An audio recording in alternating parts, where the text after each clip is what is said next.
عمری پہ ہم سے حدیث کا مطالبہ کر رہے ہیں، یہ اسی طرح کی فضول قسم کا مطالبہ ہے.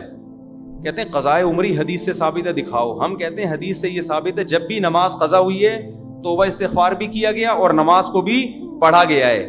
اسلام لانے کے بعد نماز قضا ہو اور قضا پڑھے بغیر آپ کے ذمے سے ساقط ہو جائے، اس کی کوئی دلیل قرآن و حدیث سے دکھاؤ. سمجھ میں آ رہی ہے بات کہ نہیں آ رہی ہے؟ اب وہ نماز 4 بھی ہو سکتی ہے، 5 بھی ہو سکتی ہیں، 10 سال بھی ہو سکتی ہیں، 20 سال بھی ہو سکتی ہیں، تو پڑھنی پڑیں گی آپ کو وہ. تو جو یہ کہتا ہے نا قضاء عمری اسلام میں نہیں ہے، کسی دلیل سے نہیں پتا چلتا قضاء عمری ہے، اس کو بولو تمہارے کھوپڑی کا علاج کرواؤ. تم اتنی سینس ان لوگوں میں ہے نہیں، اور یہ ہمیں کہتے ہیں ابو حنیفہ کے پیچھے نہ چلو، ان لوگوں کے پیچھے چلو جن میں اتنی کھوپڑی، اتنا بھی کام سینس اتنی بھی نہیں ہے کہ دلیل ہمیشہ مدعی سے پوچھی جاتی ہے، جس کے خلاف دعویٰ اس سے نہیں پوچھی جاتی. تو مدعی آپ ہیں، جو آپ کہہ رہے ہیں اتنی نمازیں جب ذمے میں جمع ہو جائیں گی تو وہ بغیر پڑھے معاف ہو جاتی ہیں. آپ نے کہاں سے اتنی نمازوں کو بغیر پڑھے معاف کر دیا؟ سمجھ رہے ہو؟ اس کی کیا دلیل ہے آپ کے پاس؟ حدیث میں آتا ہے دین اللہ حق ان یقضا، اللہ کا قرض اس بات کے زیادہ لائق ہے کہ وہ چکایا جائے. انسانوں کا قرض جب تک چکاؤ معاف نہیں ہوتا، تو اللہ کا قرض بھی جب تک آپ، اور نماز تو سب سے بڑا قرض ہے، وہ جب تک چکائیں گے نہیں معاف نہیں ہوگا. سوال پیدا ہوتا پھر توبہ کا کیا فائدہ؟ توبہ کا فائدہ یہ ہے کہ جو ٹائم پہ نہیں پڑی نا، وہ جو جرم کیا وہ جرم آپ کا معاف ہو جائے گا توبہ کی وجہ سے، باقی وہ تو دینا ہی پڑے گا. جیسے آپ نے ایک آدمی سے کہا میں 1 مہینے بعد تمہارے 1,00,000 روپے واپس کر دوں گا، آپ نے 10 سال گزار دیے، آپ پیسے بھی دو گے سوری بھی کرو گے، ٹھیک ہے نا. سوری سے وہ جو ڈیلے کرنا ہے وہ گناہ معاف ہوگا. آپ نے صرف سوری کی، اس نے وہ خوش ہو گئے، چلو یار اس نے معذرت اب شاید دے گا، آپ نے دوں گا اب بھی نہیں. میں کہا یار یہ کیا کری، ایسی سوری کہیں بھی نہیں چلتی. تو اللہ کا قرضہ حدیث میں آتا ہے کہ زیادہ لائق ہے اس بات کے کہ وہ چکایا جائے. اور نمازیں ساقط کر رہے ہو جو اسلام کا رکن ہے، کچھ تو انسان کو خوف ہونا چاہیے نا. تو آج کل جو نئے نئے مجتہدین آ رہے ہیں نا، اسکالرز آ رہے ہیں، ان کو لفٹ نہیں کرائیں.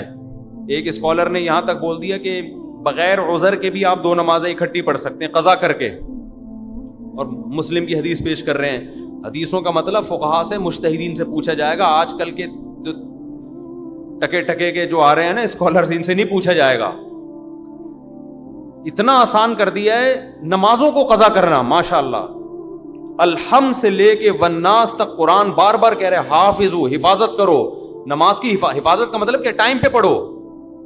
کتنے لوگ ہم دیکھ رہے ہیں عصر کو لے جاتے ہیں، ظہر پڑھی ساتھ ہی عصر پڑھ لی، پھر مغرب پڑھی ساتھ ہی کیا پڑھ لی، عشاء پڑھ لی. دلیل دے رہے ہیں حدیث میں، کوئی بھی حدیث میں نہیں ہے، ایسے کہیں بھی نہیں ہے حدیثوں میں. قرآن میں، حدیثوں میں یہی ہے کہ نماز اپنے وقت پہ پڑھنا ضروری. ان الصلاۃ کانت علی المؤمنین کتابا موقوتا، نماز اللہ نے مومنین پر مقررہ اوقات میں فرض کی ہے. اور یہ آیت پتہ ہے کب نازل ہوئی ہے؟ میدان جنگ میں، میدان جنگ کے بارے میں، کہ جنگ میں اگر تم لڑ رہے ہو، کھڑے ہو کے نہیں پڑھ سکتے، سوار ہو کے پڑھ لو. اے اللہ اتنی ٹینشن تو ہمیں جنگ میں کیوں دے رہا ہے؟ لڑائی سے فارغ ہو کے ظہر اثر ملا کے پڑھ لیں گے، کیا خیال ہے؟ مغرب سے تھوڑا آدھا گھنٹہ پہلے ظہر اثر میں پڑھ لیں گے، اور جیسے سورج غروب ہوا فوراً مغرب عشاء پڑھ لیں گے. تو آگے جنگ کا ٹائم بہت پڑا ہوا ہے. اللہ نے کہا نا نا نا نا نا، کھڑے ہو کے نہیں، بیٹھ کر نہیں، لیٹ کر. کیوں؟ نماز مومنین پر مقررہ اوقات میں فرض ہیں. باقی یہ لوگ جو ریفرنسز دے رہے ہیں نا، بخاری کی حدیث، مسلم کی حدیث، ان ریفرنسز کی حقیقت ہم سے پوچھو آگے، ہم آپ کو بتائیں گے. ان کی کھوپڑی کام نہیں کرتی ہے، ان کو حدیثوں کا مفہوم نہیں پتا، ترجمہ نہیں آتا کم بختوں کو.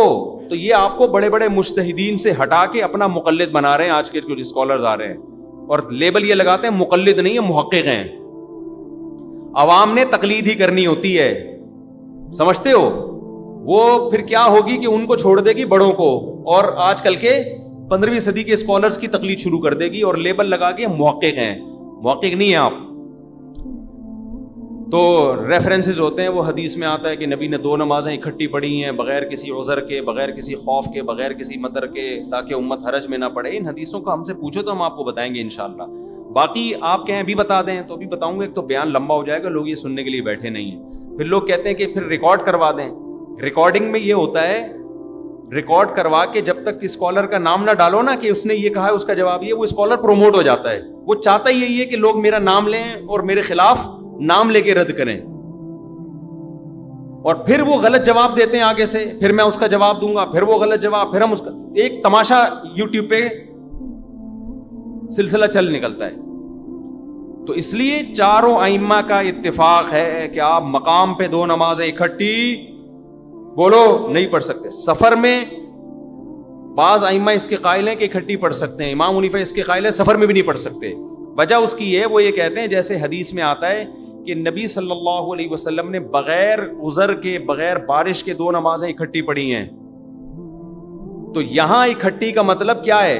ظہر کو ڈیلے کیا آخر وقت تک, ظہر جیسے ہی ختم ہوئی عصر کا وقت داخل ہو کے عصر پڑھ لی, اکٹھی کا یہ مطلب ہے. تو سفر میں جو 2 نمازیں اکٹھی آتی ہیں ان کا بھی یہی مطلب ہے. میں سمجھا پا رہا ہوں اپنی بات؟ وجہ کیا ہے کہ قرآن اتنی وضاحت سے بار بار کہہ رہا ہے کہ میدان جنگ میں بھی نمازیں ٹائم پہ ہوں گی. میدان جنگ سے بڑا کوئی عذر نہیں ہوتا سمجھ نماز چھوڑنے کے لیے, وہاں قضا کرنے کی اجازت نہیں دے رہا, تو عام سفر میں قضا کرنے کی اجازت کیا دے گا؟ بہرحال سفر میں مسئلہ اختلافی ہے, وہ ہم بھی مانتے ہیں اختلافی ہے, اور اس میں دوسرے ائمہ کے بھی دلائل ہیں, لیکن امام حنیفہ کے دلائل بھی بہت مضبوط ہیں. اور لیکن حضر میں تو کوئی بھی قائل نہیں ہے کہ آپ نماز قضا کر کے دوسرے ٹائم پہ پڑھ لو, سمجھتے ہو؟ تو نمازیں قضا کرنے کی اجازت نہیں. اسلام میں نماز قضا کرنے سے بڑا گناہ کوئی ہے نہیں. نماز آپ کے باپ کو بھی ٹائم پہ پڑھنی پڑے گی. اور آج کے اسکالرز کی اندھی تقلید میں آپ نے بخاری مسلم کے حوالوں سے متاثر ہو کے نمازیں قضا کر دیں, تو یاد رکھو اللہ نے جتنے اہتمام سے نماز کی حفاظت کا حکم دیا ہے نا, اتنے اہتمام سے کسی اور کا نہیں.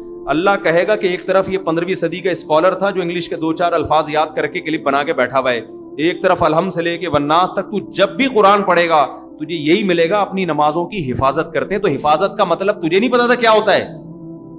حفاظت کا مطلب یہ ہے کہ ظہر کو عصر میں لے جا کے پڑھ لو اور مغرب کو عشاء میں, یہ حفاظت ہو رہی ہے, اس کو حفاظت کہتے ہیں. اتنی سینس نہیں تھی تم میں. تو نمازیں ٹائم پہ, یہ شیعہ حضرات کا مسلک ہے کہ 2 نمازیں اکٹھی پڑھتے ہیں, وہ تو ان کے مسلک کو انہی کو رہنے دو, وہ اللہ وہ جانے. آپ اہل سنت والجماعت ہو, تو اہل سنت والجماعت کے یہاں ہر نماز اپنے ٹائم پہ, 5 نمازوں کا مطلب اپنے اپنے ٹائم پہ ہیں, یہ سمجھ رہے ہو؟ اپنے اپنے ٹائم سے ڈیلے کرنے کی اجازت نہیں ہے آپ کو ان کو. ہاں کبھی شرعی عذر ہو تو مجبوری میں یہ کر سکتے ہیں کہ ظہر کو اتنا ڈیلے کیا کہ آپ نے ظہر جیسے ہی پڑھی تھوڑی دیر میں عصر کا وقت داخل ہو گیا, تاکہ آپ, یہ مجبوری میں جائز ہے.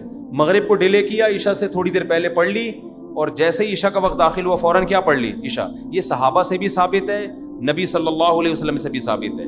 اس طرح سے جمع کرنا ہے بے غبار طریقے سے. باقی جتنی نماز جو حدیثیں 2 نمازیں اکٹھی کرنے کے بارے میں آتی ہیں, یا قرآن کے مقابلے میں یا تو وہ صحیح نہیں ہے یا صریح نہیں ہے. صریح کا مطلب ان سے وہ مفہوم واضح نہیں ہے, اور اگر مفہوم واضح ہے تو سند پہ کلام ہے ان کی, سمجھ رہے ہو؟ صحیح نہیں ہے یا پھر صریح نہیں ہے. یہ ٹرم یاد رکھ لیں. بعض دفعہ حدیث صحیح ہوتی ہے مگر جو معنی آپ اس سے لے رہے ہوتے ہیں اس میں اس کی وضاحت نہیں ہوتی, اس کو کہتے ہیں صحیح تو ہے صریح نہیں ہے. اور بعض دفعہ صریح ہوتی ہے, صاف پتہ چل رہا ہے کہ نماز قضا کر کے, مغرب کی نماز قضا کر کے عشاء میں پڑھی ہے, تو ایسی حدیثیں صحیح ہے, صریح تو ہیں مگر صحیح نہیں ہے, ان کی سند پہ کلام ہے. اور قرآن کیا ہے؟ متواتر, الحمد سے لے کے والناس تک, جو بار بار کہہ رہے نماز ٹائم پہ ٹائم پہ ٹائم پہ. تو امام حنیفہ کا موقف یہ ہے کہ اتنے متواتر دلائل کے مقابلے میں ایسے کمزور دلیل کی بیس پر نمازوں کو قضا کرنے کی اجازت نہیں دی جائے گی. سمجھتے ہو کہ نہیں سمجھتے؟